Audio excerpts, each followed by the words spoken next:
De volta a mais uma aula do nosso mini curso, porque nunca dá para dar um curso completo, né? Assim, desse jeito. Mas o nosso mini curso sobre resumo expandido. Nós vamos dar sequência, estamos, salvo engano, no quinto, né? Quinto vídeo. Então vamos lá, vamos começar. Mas antes, lembra de dar o joia, curtir, compartilhar, mandar para o amiguinho, para o coleguinha, aquela coisa toda que você já sabe, tá? Cada curtida ajuda muito. Então faz o favor, é só um clique, tá? Clica, compartilha, se inscreve, etc. Agora vamos. Vamos lá, vamos seguir e vamos falar sobre onde e como submeter os resumos expandidos que vocês vão elaborar. É, você pode estar fazendo, né, o resumo expandido como uma avaliação, e aí depois que passa a avaliação, você fica pensando assim, tá, e aí, o que eu vou fazer com esse negócio? Então, né, eu pensei neste vídeo para te ajudar a submeter esses resumos expandidos, a tirar o máximo possível do trabalho que você fez. Às vezes você já fez pensando, né, na publicação, mas não é incomum que os resumos expandidos eles venham aí no contexto de um trabalho semestral para compor nota. Então, meus caros, veja o que você pode fazer, tá, com esse resumo depois que passar a avaliação. Então, depois que você elabora um resumo expandido de qualidade, o próximo passo, de novo, fora do contexto de avaliações, é submetê-lo para eventos, artigos, etc. Então, aqui a gente vai trabalhar com orientações práticas para que a gente possa submeter esses artigos, resumos expandidos, que podem virar artigos. Então, a gente vai identificar as oportunidades de submissão, a gente vai preparar o resumo, né, de acordo com as normas específicas, para que a gente tenha aí aumentada a chance de aceitação do trabalho que você elaborou. E o primeiro lugar que vocês têm que pensar são nos eventos acadêmicos. Tem muitas universidades, inclusive, que já têm eventos aí consolidados, anuais ou até semestrais. Então, vocês vão ter congresso, seminário, simpósio e assim por diante, tá? Que são lugares excelentes para você divulgar o resumo que você fez, a sua pesquisa e receber um feedback de outros especialistas. Porque não é incomum você ter ali outros professores, até de outras universidades, com outras perspectivas que às vezes você ainda não viu na faculdade. E esses outros professores podem te dar insights muito interessantes. Então, o primeiro lugar que você tem que olhar são os eventos acadêmicos. Monta um calendário, tá? Monta um calendário e já vai se preparando. Se caso você pense, neste ano está muito difícil, então faz no próximo.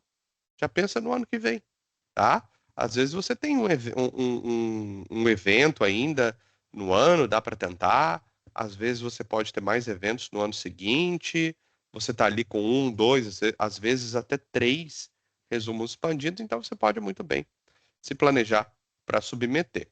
Mas aí, né, claro, você tem que pesquisar os eventos relevantes na tua área, na área do teu resumo. Você não vai também, né, dar tiro de metralhadora por aí e esperar que onde caia, caiu. Também não é assim. Então você tem algumas plataformas, né? Eventbrite, tem o Event3, ou sites das universidades também, tá? Então vocês têm dentro desses lugares, você pode separar um tempo da sua semana para toda semana, por exemplo, sei lá, segunda-feira à tarde, eu vou catalogar, talvez não toda semana, mas todo mês, alguma coisa assim, né? Aí você vai fazendo esse levantamento e você consegue eventualmente encontrar um ou dois eventos que você possa participar, tá? Que você para onde você possa submeter. Então, por exemplo, seminários de direito. Aqui é pensando no pessoal do direito, né? Mas o pessoal da ABRE também, Associação Brasileira de RI. Você pode ter ali oportunidades. Esses eventos ocorrem mais ou menos na mesma época do ano. Então você pode muito bem identificar esses eventos até pela proximidade. Segunda coisa que você vai ter que olhar, e não adianta, tá? Você vai ter que olhar as normas de submissão, porque cada evento, assim como cada revista, vai ter suas próprias regras. E aí, meus caros, vocês vão ter que seguir o edital. Não adianta, você não pode fazer o que você quiser. Você tem que fazer o que o edital determina. Tem edital que vai colocar um limite específico de palavras, tem edital que vai colocar um arquivo, um formato específico, tem que ser docx, por exemplo, ou doc, ou tem que ser PDF.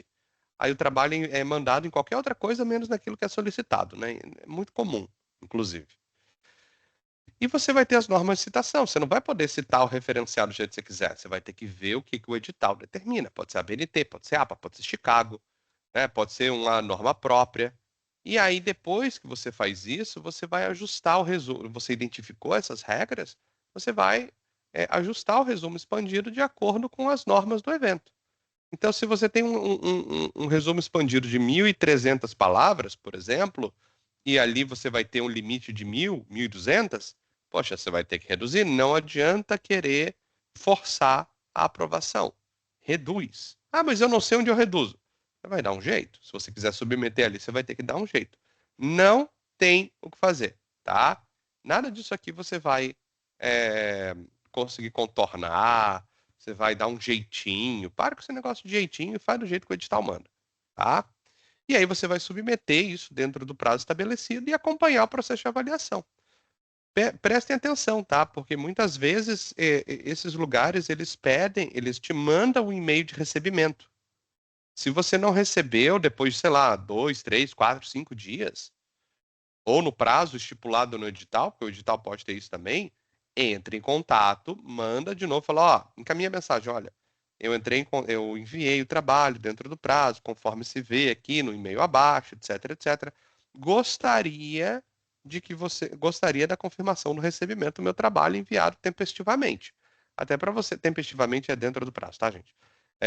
Até para não ocorrer sei lá, de daqui a pouco você ir atrás, eles falarem, ah, você não mandou no prazo, ah, você não fez isso, você não fez aquilo. Não, entre em contato. E também olha a tua caixa de spam, porque não é incomum que você possa ter ali um recebimento automático, e muitas vezes o recebimento automático é pego no filtro do spam. Então vocês têm que acompanhar, não manda e esquece, e depois vai reclamar da vida, tá? Então, você pode receber um e-mail de confirmação, depois você vai receber o resultado da avaliação, positiva ou negativa. Tem lugares que dizem por que que foi negativa, tá? Por que que o seu trabalho foi rejeitado. Então, não tenta ficar muito chateado, não. Você vai ficar chateado, não tem problema, quem que não fica, né? Mas depois que passar a chateação, tenta entender o que que aconteceu, tá? Dentro daquela rejeição para você melhorar e no próximo evento você submeter. Você não vai ficar marcado, sabe? Não tem uma lista negra que depois você nunca mais vai poder mandar. Não existe, tá? E o segundo lugar são as revistas. Normalmente, para quem está dando os primeiros passos, os eventos, o evento acadêmico é mais interessante, mas tem as revistas também. Tem muitas revistas que aceitam resumos expandidos. De novo, para cumprir o objetivo do resumo expandido, divulgar pesquisa em andamento ou divulgar resultado preliminar. E aí você tem várias formas de identificar essas revistas. Você tem o Google Scholar, você tem a CAPES, a lista de periódicos da CAPES, tem a Cielo. Então você pode buscar dentro dessas bases as revistas que sejam mais relevantes para o seu trabalho. E, de novo, cada revista tem as suas normas de submissão, tá? Cada uma tem. E aqui tem um detalhe: tem revista que exige resumo expandido em outra língua ou em duas línguas, português e inglês, inglês e espanhol, entendeu? Ou português e uma língua estrangeira. Então prestem atenção para vocês não falharem nesse requisito. Não é incomum revistas colocarem outros requisitos, como por exemplo de língua, tá? Então você não vai, imagina, você queimar cartucho, às vezes você tem um bom resumo expandido, não traduziu, e aí você vai perder? Poxa, ruim, né? Então, mesma coisa, tá? Mesmo processo que você tem ali nos eventos, você vai preparar o resumo para submissão, você não vai submeter o mesmo resumo centenas de vezes ao mesmo tempo. Você vai ter que adaptar a cada um, tá? Então, por exemplo, se exigir um resumo expandido em inglês, poxa, traduz bem. Se você não tem um bom inglês para traduzir na mão, considera a ajuda de um amigo que tem um bom domínio da língua e conhecimento da matéria, né? Tem softwares pagos que você pode utilizar também, que eu não vou recomendar aqui, que eu não recebo royalty, para que você possa fazer isso, ou, em último caso, ou, né, dependendo do quanto você quer, até um tradutor. Tem em universidades que não é incomum nas universidades você encontrar anúncios de tradutores, inclusive tradutores profissionais. Então pode ser uma boa, tá? Não deixa passar, não deixa passar a oportunidade. E muitas revistas não recebem por e-mail, elas têm um sistema. Você vai ter que. Tem um detalhe, tá? Se você for submeter em 3 revistas diferentes, você vai ter que se cadastrar em 3 revistas diferentes. É muito improvável que o cadastro em uma revista é, seja compartilhado automaticamente. Acho que nem dá, né? Até por uma questão de privacidade. Mas você vai ter que fazer o cadastro em cada uma das revistas que você quiser submeter, meu caro. Não tem o que fazer. E aí é a mesma coisa. Você pode receber um e-mail. Se não receber um e-mail, entre em contato, tá? Não manda, esquece e fica passivo. O interesse é teu. Então é você que vai ter que ir atrás. E as revistas costumam também te dar esses feedbacks, esses resultados, tá?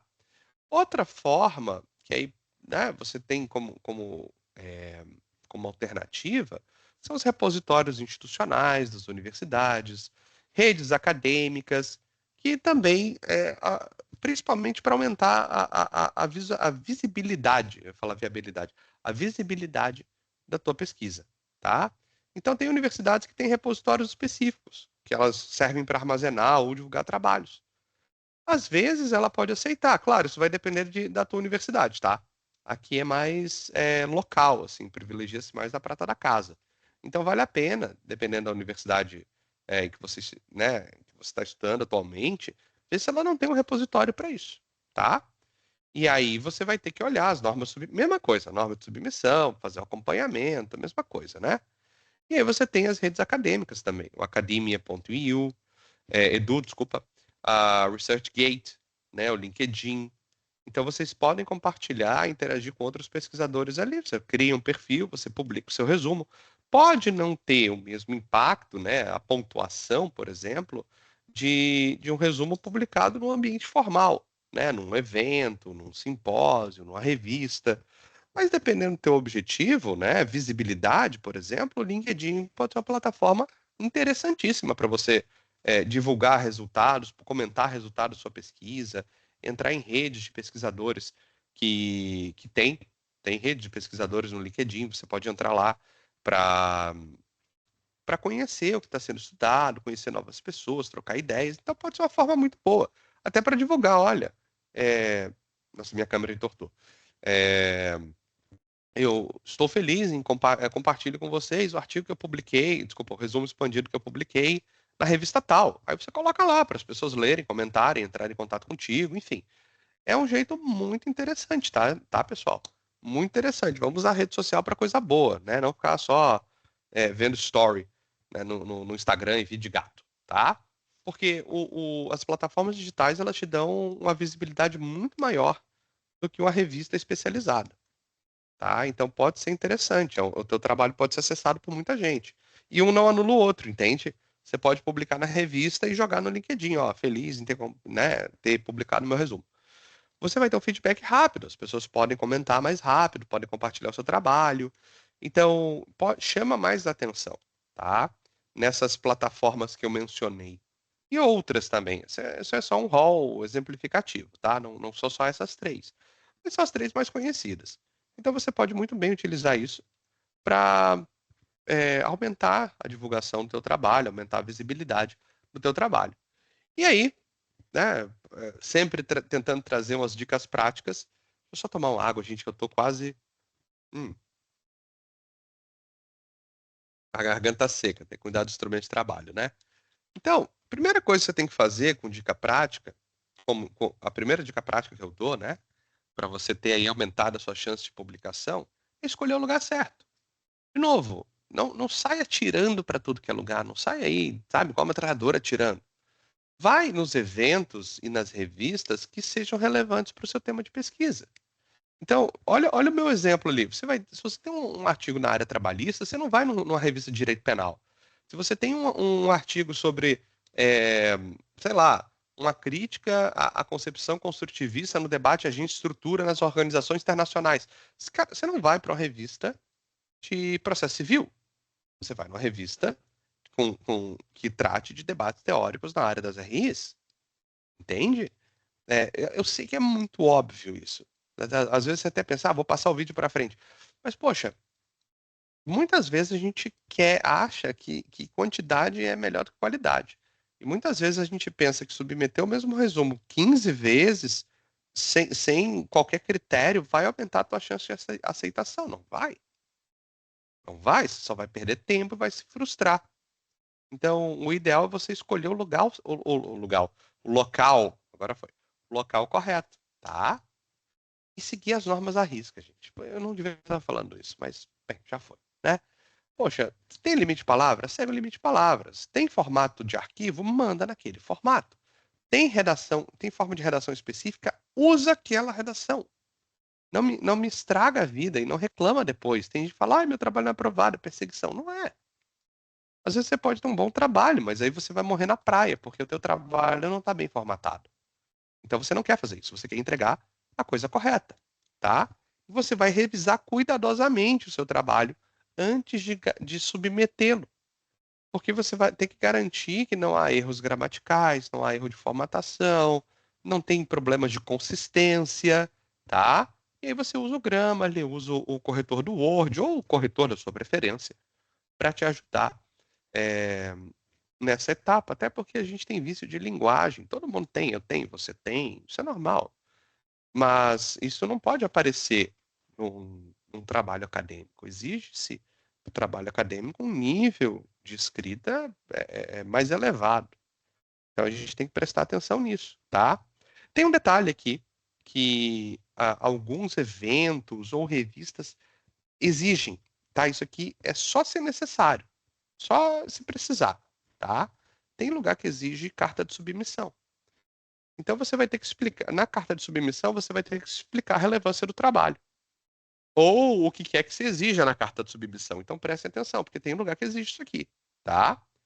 E aí você tem um exemplo, não vou ler o exemplo, você vai parar o vídeo, vai ler, para a gente poder avançar, tá bom? Mas presta atenção, se o lugar pedir carta de submissão junto com o resumo, você vai ter que fazer uma carta de submissão.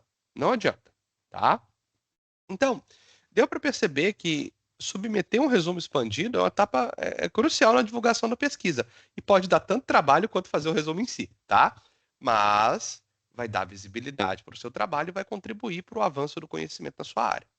Então você vai ter que ter o quê? Vai ter que ter planejamento, porque com planejamento, com atenção às normas, com atenção ao detalhe, com a revisão cuidadosa, você vai aumentar as chances de aceitação. E você vai garantir que o seu trabalho alcance o público. Mas não é qualquer público, é o público correto. E, de novo, você não vai ficar atirando que nem um louco por aí. Você não vai ficar dando tiro para tudo que é lugar, tá? Então você agora, seguindo isso, ó, a gente já viu o que era o resumo expandido, a gente fez o passo a passo, a gente viu os erros. Agora a gente viu algumas dicas práticas sobre onde e como submeter resumo. Você está preparado agora para elaborar e submeter resumos expandidos, além daquele que você precisa talvez apresentar aí na sua avaliação semestral. Agora você consegue colocar esse conhecimento em prática e compartilhar a sua pesquisa, o conhecimento que você gerou com o mundo inteiro, tá? Segue esse passo a passo e vai dar muito certo. E no próximo vídeo a gente vai começar daqui, tá? A gente vai concluir e a gente vai ver como que a gente arremata tudo que a gente olhou, tá bom? Tudo que a gente viu até aqui, para que a gente possa encerrar tranquilamente e ao final disso tudo você conseguir aí é, executar, né? Planejar, construir, executar e submeter um bom resumo expandido. Tá bom, pessoal? Pessoal, muito obrigado. Fiquem bem, fiquem com Deus e até a próxima.